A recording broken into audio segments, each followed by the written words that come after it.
Many people wonder how Africa was before slavery and colonization. Let me tell you the story of our great and magnificent continent, Africa. A story not polluted or corrupted by the negative theories that were propagated by the supporters of slavery and subsequently colonization. In that Africa is backwards and the source of everything monstrous, and Africans as inferior and possibly not even human, genocidal barbarians who could only be saved through slavery and colonization. Africa, the birth of civilization, origin to some of the first great empires of the world, such as the kingdoms of Egypt, Kush, which is the modern-day Sudan, and Aksum.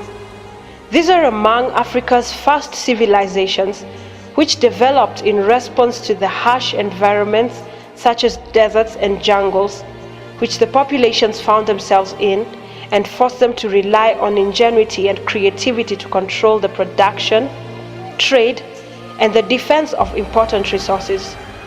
In Egypt, for example, even before it became a kingdom in 3150 BC, the people had developed a Neolithic society where they settled only in one place, relied on agriculture, and had developed complex societies with professional labor and rulers by around 6000 BC.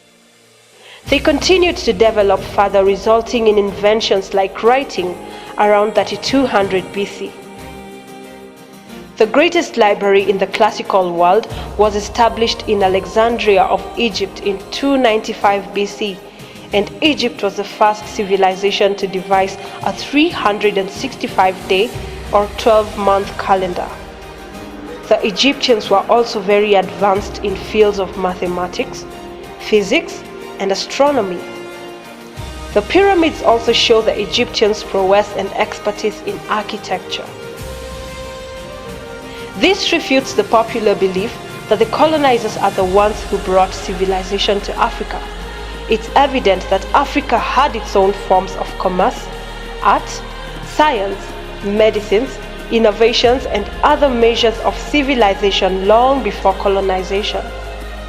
Did you know that the traditional healers of Africa were masters in the field of medicine? The greatness of African medicine is displayed in childbirth. For instance, in the Bunyoro Kitara Kingdom in Uganda, they had mastered how to conduct cesarean sections as far back as 1897 independently. Another misconception is that the Europeans taught the Africans how to read and write. This could not be further from the truth.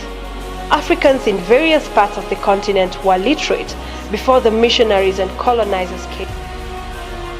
Colonization interrupted African civilizations and innovations because they divided the societies by imposing boundaries and cultivated self-hate among Africans.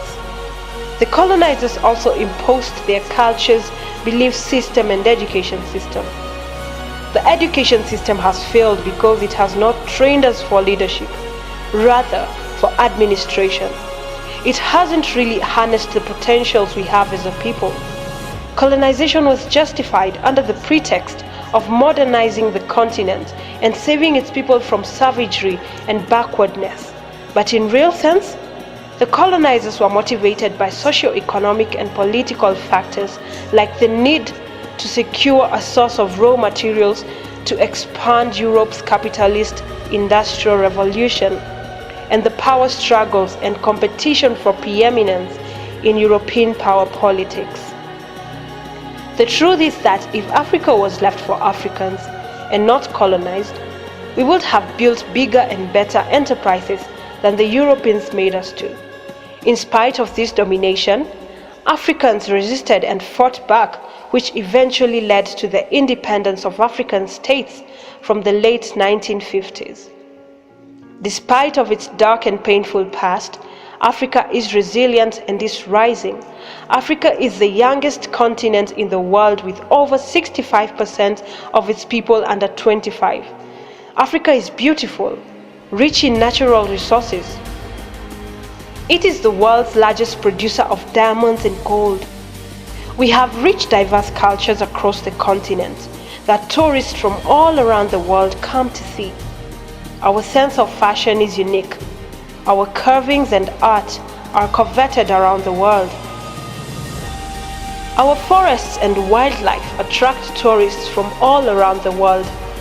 As Africa, we have a lot to offer the world, and the world knows it.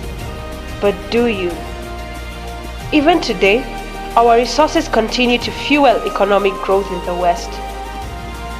In the words of the late Kwame Nkrumah and former president of Ghana, if Africa's resources were used in her own development, they will place Africa among the most modernized continents of the world. But Africa's wealth is used for the development of overseas interests.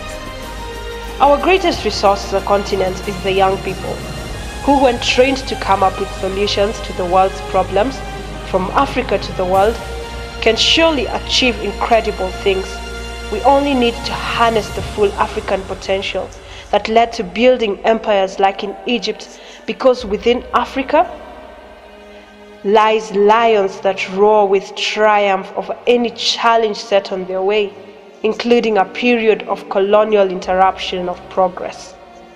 Africa's problems will only be solved by Africans. African problems will only be solved by you. The next great invention lies with you and in you. Africa for Africa is for you and for Africa. Africa for Africa. Africa for Africa. Africa for Africa. Africa for Africa. Faith and hope restored, wonders everywhere we turn, reaches all around, purpose for every man, beauty uncompared, a light shining for the world.